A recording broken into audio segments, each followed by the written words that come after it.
ವೆಂಕಿ, ನಾನು ಎಲ್ಲಿ ಒಂಟಿಯಾಗಿದ್ದೀನಿ? ನೀವಿಬ್ರು ನನ್ನ ಜೊತೆಗೆ ಇದ್ದೀರಿ ಅಲ್ವೇ? ಅವ ನಾವೆಲ್ಲಿ ನಿನ್ನ ಜೊತೆಗಿದ್ದೀವಿ? ನೀನು ಒಬ್ಬಂಟಿ ತಾನೇ ಇರೋದು. ಚೆಲುವೆ, ನೀನು ದೂರ ಇದ್ರುವೆ ಯಾವಾಗ್ಲೂ ನನ್ನ ಹತ್ರನೇ ಇರ್ತೀಯ ಕಣವ. ನಾನು ಯಾವಾಗ್ಲೂ ನಿನ್ನ ಯೋಚನೆ ಮಾಡ್ತಿರುವಾಗ ಅದಂಗ್ ನೀನ್ ದೂರ ಇರ್ತೀಯ ಹೇಳು?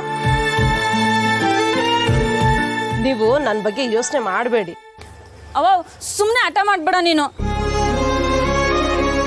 ಇಷ್ಟು ವಯಸ್ಸಾದ್ಮೇಲೆ ನೀನು ಒಬ್ಳನ್ನೇ ಬಿಟ್ಟು ನಾನು ಹೆಂಗೆ ಯೋಚನೆ ಮಾಡದೆ ಇರೋಕ್ಕಾಯ್ತದೆ?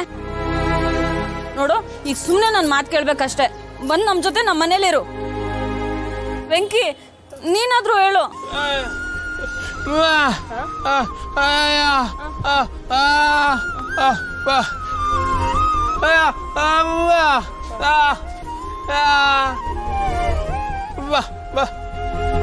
ವೆಂಕಿ, ಹೆದರ್ಕೊಂಡ್ರೆ ಹೆಂಗ್ ಹೇಳಿ? ನನ್ನನ್ನು ನೋಡ್ಕೊಳಕ್ಕೆ ನೀವ್ ಹೆಂಗಿದ್ದೀರೋ ಸದಾ ನನ್ನ ಜೊತೆಗೆ ಚೋಟು ಇರ್ತಾನೆ. ಇದೊಂದು ಚೆನ್ನಾಗಿ ಹೇಳ್ತೀಯ ನೋಡು. ಚೋಟು ಅವನೇ ಅಂತ. ಎಲ್ಲವನೇ ಆ ಚೋಟು? ಅವನ್ನ ಇವಾಗ ದೇವಸ್ಥಾನಕ್ಕೆ ಹೂ ಕೊಟ್ಟು ಬಾ ಅಂತ ಕಳ್ಸಿವ್ನಿ ಕಣವ. ನೋಡವ, ಇದೆಲ್ಲ ಆಗಕ್ಕಿಲ್ಲ.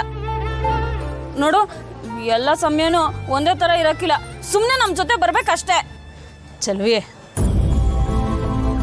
ಈ ವಿಸಿದಾಗೆ ನನಗೆ ಬಲವಂತ ಮಾಡ್ಬಿಡ್ರವ್ವ. ನನ್ನ ಕೈಲಿ ಆಗೋ ಗಂಟ ನಾನು ನಮ್ಮನೇಲೇ ಇರ್ತೀನಿ. ನನ್ನ ಕೈಲಿ ಆಗದೆ ಇದ್ದ ಪಕ್ಷಕ್ಕೆ ನಿಮ್ಮನೆಗೆ ಬರ್ತೀನಿ ತಾನೆ. ಈ ವಿಷಯದಾಗ ನನಗೆ ಬಲವಂತ ಮಾಡ್ಬೇಡವ್ವ. ನಿನ್ಗೆ ಹೇಳಕ್ ಆಗಕ್ಕಿಲ್ಲ, ಏನಾದ್ರೂ ಮಾಡ್ಕೊ.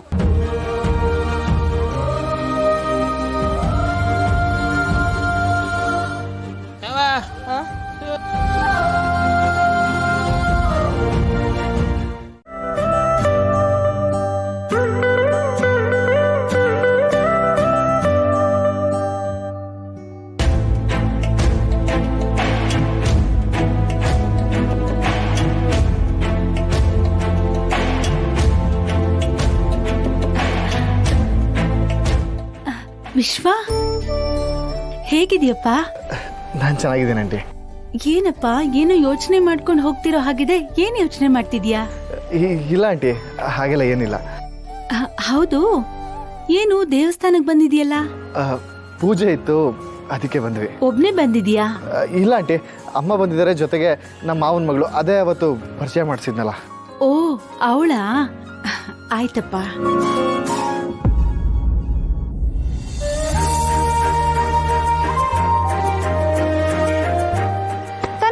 ನೀನು ಒಬ್ಳೆ ನಿಂತ್ಕೊಂಡಿದ್ಯಾ? ವಿಶ್ವ ಎಲ್ಲಿ? ಅವನನ್ನೇ ಹುಡ್ಕೊಂಡು ಹಿಂದೆ ಬಂದೆ ಅತ್ತೆ. ಆದ್ರೆ ಅವ್ನು ಎಲ್ಲಿ ಹೋದ ಅಂತಾನೆ ಗೊತ್ತಾಗ್ತಿಲ್ಲ. ಹೌದಾ? ನೀನು ಪುರೋಹಿತರಿಗೆ ಏನಾದ್ರೂ ಬೇಕಾ ಅಂತ ಕೇಳು. ಅಷ್ಟಲ್ಲಿ ನಾನು ಹೋಗಿ ಹುಡ್ಕೊಂಡ್ ಬರ್ತೀನಿ.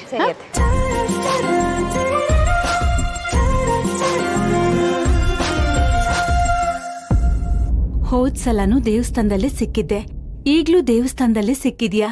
ಅಲ್ಲಪ್ಪ, ಜಾನು ಇದ್ದಾಗ ಆಗಾಗ ಮನೆ ಹತ್ರ ಬರ್ತಾ ಇದ್ದೆ. ಅವಳು ಮದ್ವೆ ಆಗಿ ಹೋದ್ಮೇಲೆ ನಮ್ಮನ್ನೆಲ್ಲ ಮರ್ತೆ ಬಿಟ್ಟಿದ್ಯಾ ಅಲ್ವಾ? ಅಯ್ಯೋ ಆಂಟಿ, ಹಾಗೆಲ್ಲ ಏನೂ ಇಲ್ಲ. ಅದು ಮನೆ ಹತ್ರನೇ ತುಂಬ ಕೆಲಸಗಳು, ಹೊರಗಡೆ ಬರೋಕ್ಕಾಗಿರ್ಲಿಲ್ಲ. ಸರಿ, ಮನೇಲಿ ಎಲ್ರು ಚೆನ್ನಾಗಿದ್ದಾರೆ ತಾನೆ? ಆಂಟಿ, ಎಲ್ಲರೂ ಚೆನ್ನಾಗಿದ್ದಾರೆ. ಇವಾಗ ತಾನೇ ವೆಂಕಯ್ಯಣ್ಣ ಕೆಳಗಡೆ ಸಿಕ್ಕಿದ್ರು, ಅವ್ರ ಹತ್ರನೂ ಮಾತಾಡಿದೆ. ಹೌದಾ? ಸರಿ, ಇಲ್ಲಿವರೆಗೂ ಬಂದಿದ್ಯಾ? ಪೂಜೆ ಮುಗಿಸ್ಕೊಂಡು ಮನೆ ಹತ್ರ ಬಂದ್ ಹೋಗು. ಸರಿ ಆಂಟಿ.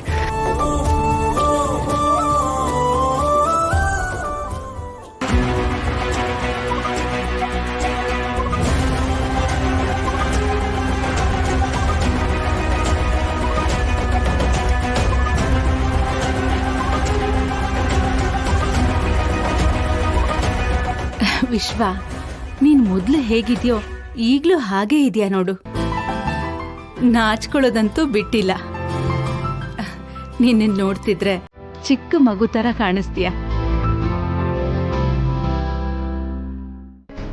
ಅಯ್ಯೋ, ಇವರಿಬ್ರು ಇಷ್ಟೊಂದು ಖುಷಿಯಿಂದ ಮಾತಾಡ್ತಿದ್ದಾರೆ ಅಂದ್ರೆ ಮೊದ್ಲಿಂದನೂ ಪರಿಚಯ ಇರೋ ಥರ ಕಾಣ್ತಿದೆ. ಲಕ್ಷ್ಮಿ ಯಾರು ಅಂತ ವಿಶ್ವನಿಗೆ ಗೊತ್ತಿದ್ಯಾ? ಇಲ್ಲ ಇಲ್ಲ, ಗೊತ್ತಿದ್ರೆ ನನ್ನ ಹತ್ರ ಹೇಳ್ಕೊತಿದ್ದ. ಏನು ಅಂತ ತಿಳ್ಕೋಬೇಕು. ಸರಿ ಆಂಟಿ, ಪೂಜೆಗೆ ಲೇಟ್ ಆಗ್ತಿದೆ, ನಾನು ಹೋಗ್ತೀನಿ. ಆಯ್ತಪ್ಪ, ಪೂಜೆ ಮುಗಿಸ್ಕೊಂಡು ಮನೆಗೆ ಬರೋದನ್ನ ಮರಿಬೇಡ. ಸರಿ ಆಂಟಿ.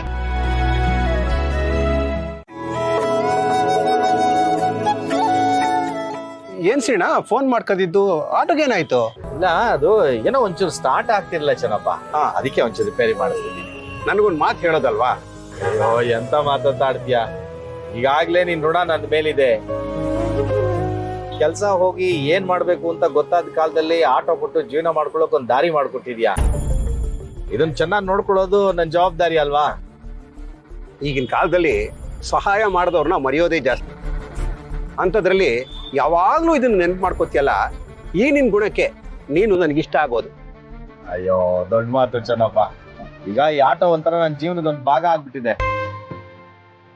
ಈ ಆಟೋ ದುಡಿತಾ ಇರೋದ್ರಿಂದಾನೆ ಮನೆಯಲ್ಲೂ ಒಂದ್ ಸ್ವಲ್ಪ ಮರ್ಯಾದೆ, ಜೇಬಲ್ಲೂ ಒಂದ್ ಸ್ವಲ್ಪ ಕಾಸು ಆಗ್ತಾ ಇದೆ. ಇಷ್ಟೆಲ್ಲ ಕೊಡ್ತಾ ಇರೋ ಆಟನ ಚೆನ್ನಾಗಿ ನೋಡ್ಕೊಳ್ಳೋದು ನನ್ನ ಜವಾಬ್ದಾರಿ ಅಲ್ವಾ? ಅಲ್ವಾ ಮತ್ತೆ? ಅದಿರ್ಲಿ, ಇನ್ನೇನ್ ಸಮಾಚಾರ ಅಂತ?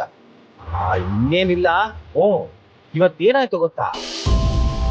ಬ್ಯಾಂಕಿಂದ ಆಚೆ ಬಂದು ಹಿಂಗ್ ಪಾಸ್ಬುಕ್ ನೋಡ್ತಾ ಇದೀನಿ, ಯಾವನೋ ಬಂದ್ ಪಾಸ್ಬುಕ್ ಇಟ್ಕೊಂಡು ಹೋಗ್ಬಿಡದ. ಅಯ್ಯ, ಸದ್ಯ ದುಡ್ಡೆಲ್ಲ ನನ್ನ ಪ್ಯಾಂಟಿ ಜೇಬಲ್ ಇತ್ತು, ಬದುಕೊಂಡೆ. ಇಲ್ಲ ಅಂದ್ರೆ ಆಟೋ ರಿಪೇರಿಗೆ ನಿನ್ನ ಹತ್ರ ಬಂದು ಸಹಾಯ ಕೇಳ್ಬೇಕು. ಸಿನಣ್ಣ, ಇದಕ್ಕೆ ಅಲ್ವಾ ದೇವರು ದೊಡ್ಡವನು ಅಂತ ಹೇಳೋದು. ನಿಜ. ನೀನು ಮಾಡಿದ ದಾನ ಧರ್ಮ ನಿನ್ನ ಹಣನ ನಿನ್ನಲ್ಲೇ ಉಳಿಸ್ತು. ಅದಿರ್ಲಿ, ನೀವು ರಿಪೇರಿ ಮಾಡ್ತಾ ಇರ್ಲಿ, ಹೋಗ್ಬಿಟ್ಟು ಒಂದ್ ಸ್ವಲ್ಪ ಟೀ ಕುಡ್ಕೊಂಬರೋಣಪ್ಪ. ಆಯ್ತಾಯ್ತು, ಅವ್ರಿಗೆ ಹೇಳ್ಬಿಡ್ತೀನಿ. ತಮ್ಮ ಒಂದ್ ಟೀ ಕುಡ್ಕೊಂಡ್ ಬರ್ತೀನಿ. ಮಾಡಿದ್ದು ಆಯ್ತಾ?